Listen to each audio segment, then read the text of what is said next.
మీరు లోతైన ఆధ్యాత్మిక అంతర్దృష్టులు వెతుకుతున్నారనుకోండి. ప్రాచీన జ్ఞానం కావాలి. అప్పుడు మీ మొదటి ఆలోచన "మ్మ్, ఓ టెస్లా కారు ఎలా పనిచేస్తుందో చూద్దామనుంటుందా?" ఆహా! అస్సలు ఉండదు కదా. వినడానికే చాలా అంటే చాలా వింతగా ఉంది. ఆధ్యాత్మికత ఎక్కడా? ఈ కార్ టెక్నాలజీ ఎక్కడా? ఏమాత్రం సంబంధం లేనట్టనిపిస్తుంది. కాని ఈరోజు మనం సరిగ్గా ఇలాంటి ఒక ఊహించని పోలికనే కొంచెం లోతుగా చూడబోతున్నాం. ఓ!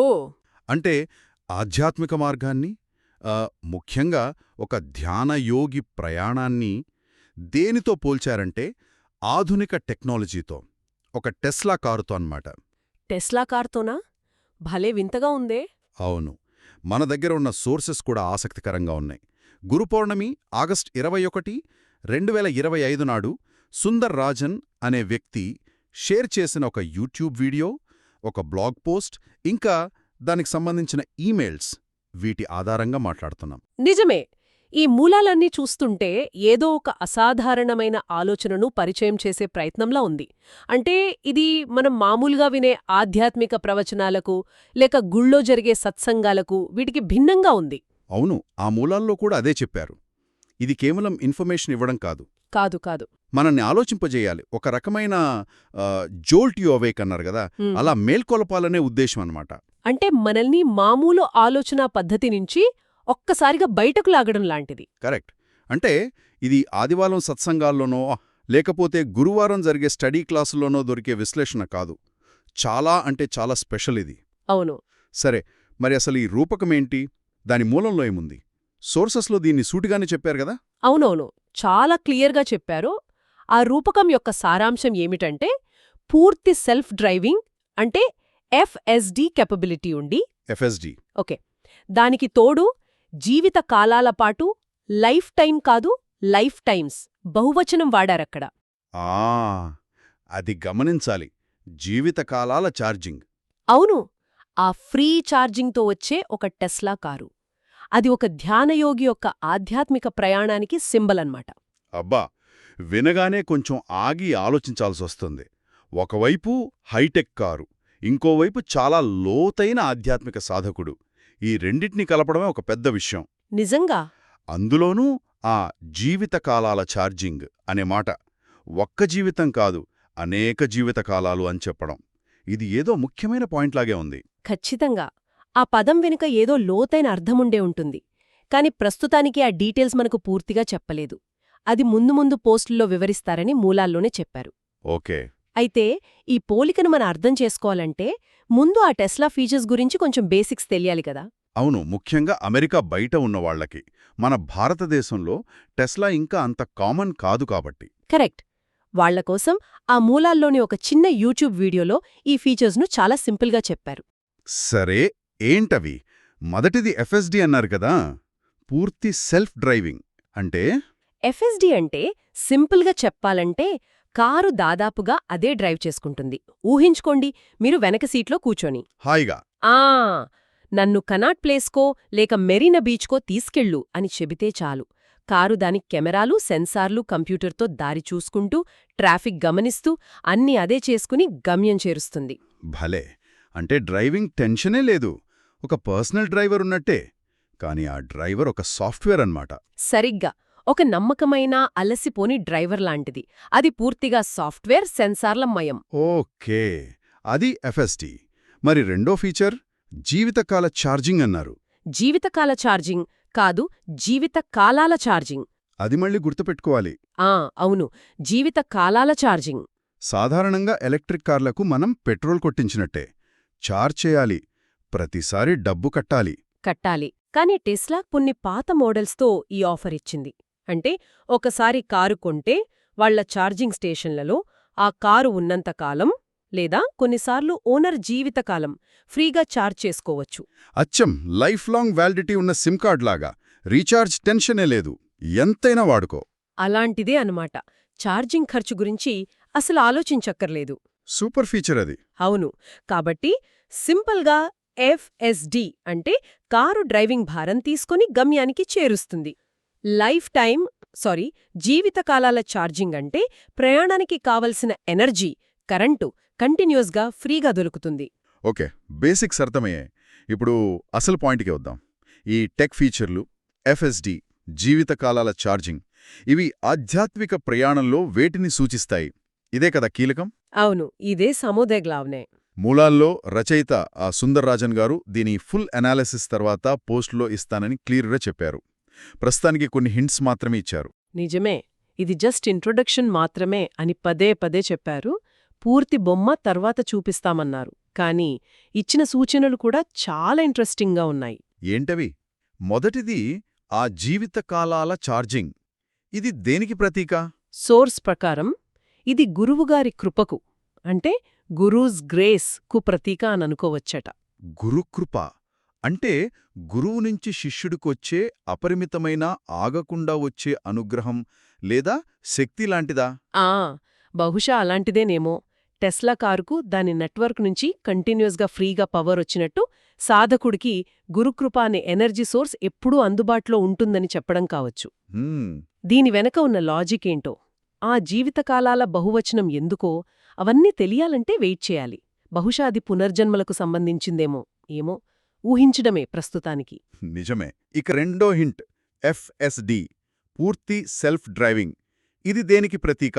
ఇది గురువు శిష్యుడిలో నాటిన అంతిమ లక్ష్యం లేదా గమ్యం, goal, destination implanted by the guru, దానికి ప్రతీక అని చెప్పారు. అవ్వచ్చు. మరి ఆ గమ్యానికి చేర్చే దారి అంటే ఎఫ్ఎస్డి లాగా? అవును. అది కూడా గురువే ఏర్పాటు చేశారని అర్థమా? కారు ఆటోమేటిక్గా గమ్యానికి వెళ్ళినట్టు శిష్యుడు కూడా గురువు గీసిన దారిలో ఆయన ఇచ్చిన ఫోర్స్తో దాదాపు ఆటోమేటిక్గా వెళ్తాడా? ఏమో, ఇది చాలా డీప్ కాన్సెప్ట్లో ఉంది. అవును. ఈ పోలిక ఆధ్యాత్మిక మార్గంలో సాధకుడి రోల్, గురువు రోల్, ఆ జర్నీ ప్రాసెస్, వీటన్నిటిపై ఒక కొత్త లైట్ వేస్తోంది. నిజమే. సాధారణంగా మనం ఆధ్యాత్మిక ప్రయాణమంటే చాలా కష్టపడాలి, ఎన్నో అడ్డంకులు ఉంటాయనుకుంటాం కదా. అనుకుంటాం. కానీ ఈ రూపకం ప్రకారం చూస్తే సరైన గురువు, ఆయన కృప ఉంటే జర్నీ ఆల్రెడీ సెట్ అయిపోయినట్టు, పవర్ సప్లై కంటిన్యూస్గా ఉన్నట్టు అలా అనిపిస్తోంది. ఇది మన రెగ్యులర్ ఆలోచనలకు కొంచెం తేడాగా ఉంది. ఖచ్చితంగా తేడాగా ఉంది. ఇక్కడే ఆ జోల్ట్ యు అవేక్ అనే మాటకు అర్థమొస్తోంది. మనల్ని మామూలు ఆలోచనల నుంచి ఒక్కసారిగా షేక్ చేసి, ఓహో, ఇలా కూడా చూడొచ్చా అనిపిస్తుంది. అయితే ఇక్కడ మనం ఒకటి గుర్తుంచుకోవాలి. ఇది జర్నీ ఈజీ అని చెప్పడం కాకపోవచ్చు. బహుశా ఆ ఎఫ్ఎస్డి కూడా దారిలో ఎన్నో ఛాలెంజెస్ ఫేస్ చేస్తుంది కదా, నేర్చుకుంటోంది. అలాగే సాధకుడి జర్నీలో కూడా ఇంటర్నల్ ఛాలెంజెస్ ఉండొచ్చు. ఆ వివరాలన్నీ ఫ్యూచర్ అనాలిసిస్లో వస్తాయేమో. ప్రస్తుతానికి మనకు దొరికిన ఈ బేసిక్ హింట్స్, ఛార్జింగ్ను గురుకృపగా, ఎఫ్ఎస్డిని గురువు పెట్టిన గోల్గా చూడటం, ఇవి ఈ రూపకం యొక్క ఫౌండేషన్ స్టోన్స్ మాత్రమే. మొత్తం బిల్డింగ్ ఎలా ఉంటుందో చూడాలి. అవును. దీన్ని కొంచెం పెద్ద పిక్చర్లో చూస్తే ఇదొక ముఖ్యమైన ప్రయత్నంలా అనిపిస్తుంది నాకు. ఎలా?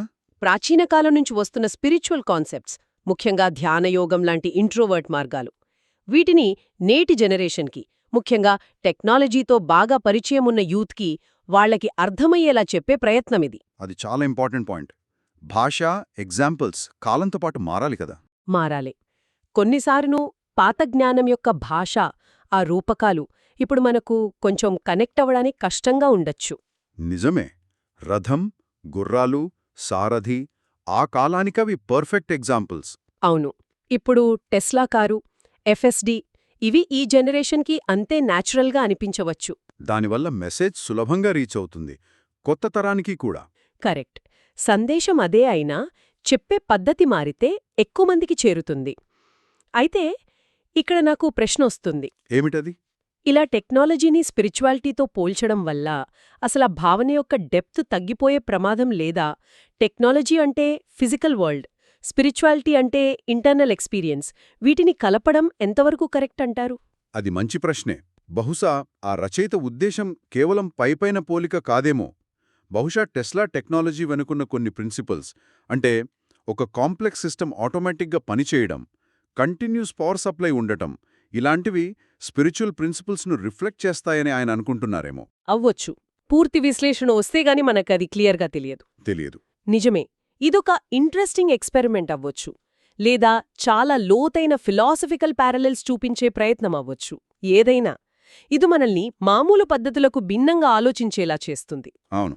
స్పిరిచువాలిటీని కేవలం పాతకాలం నాటిదిగా కాకుండా ప్రెజెంట్తో ఫ్యూచర్తో కూడా కనెక్ట్ చేసి చూపిస్తోంది. కాబట్టి ఇప్పటిదాకా మనం మాట్లాడుకున్న దాని నుంచి మనం తీసుకోవాల్సిన మెయిన్ పాయింట్స్ ఏంటి?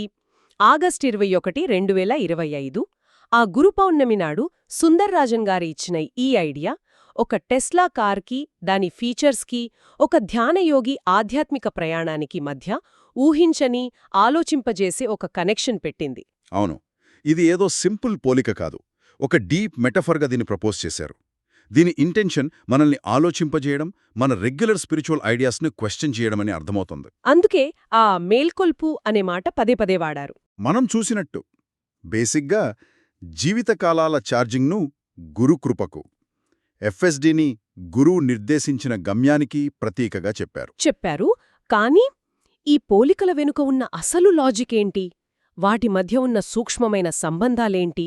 ఆ జీవితకాలాల పదం అసలు అర్థమేంటి? ఈ డీటెయిల్స్ అన్నీ అవన్నీ ఫ్యూచర్ పోస్టుల్లో రాబోతున్నాయి. అవును. అంటే ప్రస్తుతానికి మన దగ్గర ఒక ఇంట్రెస్టింగ్ టీజర్ మాత్రమే ఉంది. అసలు సినిమా చూడాలి. కాని ఈ టీజర్ కూడా కొన్ని ముఖ్యమైన ప్రశ్నలు లేవనెత్తుతుంది. స్పిరిచువల్ నాలెడ్జ్, ఆ డీప్ ఇన్సైట్, అది కేవలం ట్రెడిషనల్ పద్ధతుల్లోనే వస్తుందా? పాత పుస్తకాలు చదవడం ద్వారానో, గురువుల డైరెక్ట్ టీచింగ్స్ ద్వారానో మాత్రమే వస్తుందా? లేక మోడర్న్ వరల్డ్లోని ఊహించని విషయాల ద్వారా, ఫర్ ఎగ్జాంపుల్ టెక్నాలజీలోని కొన్ని అంశాల ద్వారా కూడా దాన్ని అర్థం చేసుకోవచ్చా? ఇది నిజంగా ఆలోచించాల్సిన విషయం కదా. టెక్నాలజీ మన లైఫ్లో ఇంత ఇంటిగ్రల్ పార్ట్ అయినప్పుడు దాన్ని స్పిరిచువల్ ఐడియాస్ అర్థం చేసుకోవడానికి ఒక టూల్గా ఎందుకు వాడకూడదు? అవును, నేటి టెక్నాలజీ, దాని ఫీచర్లు, దాని వర్కింగ్ వెనుకున్న లాజిక్, ఇవన్నీ పాత ఆధ్యాత్మిక మార్గాల్లోని కొన్ని సటిల్ పాయింట్స్ను కొత్త యాంగిల్లో అర్థం చేసుకోవడానికి హెల్ప్ చేస్తాయా? ఈ టెస్లా రూపకం అలాంటి ఒక పాజిబిలిటీని మన ముందు పెడుతోంది. ఇది సక్సెస్ అవుతుందో లేదో తర్వాత తెలుస్తుంది. కానీ ప్రయత్నం మాత్రం చాలా ఇన్నోవేటివ్గా ఉంది. ఖచ్చితంగా ఇది మన ఆలోచనలకు ఒక కొత్త డైరెక్షన్ ఇస్తుంది. స్పిరిచువాలిటీ అంటే కేవలం పాత పుస్తకాల్లోనో ఆశ్రమాల్లోనో ఉండదు. అది మన చుట్టూ ఉన్న ప్రపంచంలో మనం రోజూ వాడే టెక్నాలజీలో కూడా రిఫ్లెక్ట్ అవ్వచ్చు అని సూచిస్తుంది. కాబట్టి ఈ టెస్లా మరియు యోగి రూపకంపై ఇంకా లోతుగా ఆలోచించడానికి ఇదొక మంచి స్టార్టింగ్ పాయింట్. అవును, దీని పూర్తి అనాలిసిస్ వచ్చినప్పుడు ఈ పోలిక ఎంత డీప్గా ఉందో, దాని వాల్యూ ఏంటో మనం ఇంకా క్లియర్గా చెప్పొచ్చు. ప్రస్తుతానికి ఈ ఊహించని కాంబినేషన్, టెక్నాలజీ మరియు స్పిరిచువాలిటీ, ఇది మనల్ని ఆలోచింపజేయడానికి చాలు. మనని మామూలు ఆలోచనా పరిధి దాటి చూసేలా చేస్తుంది.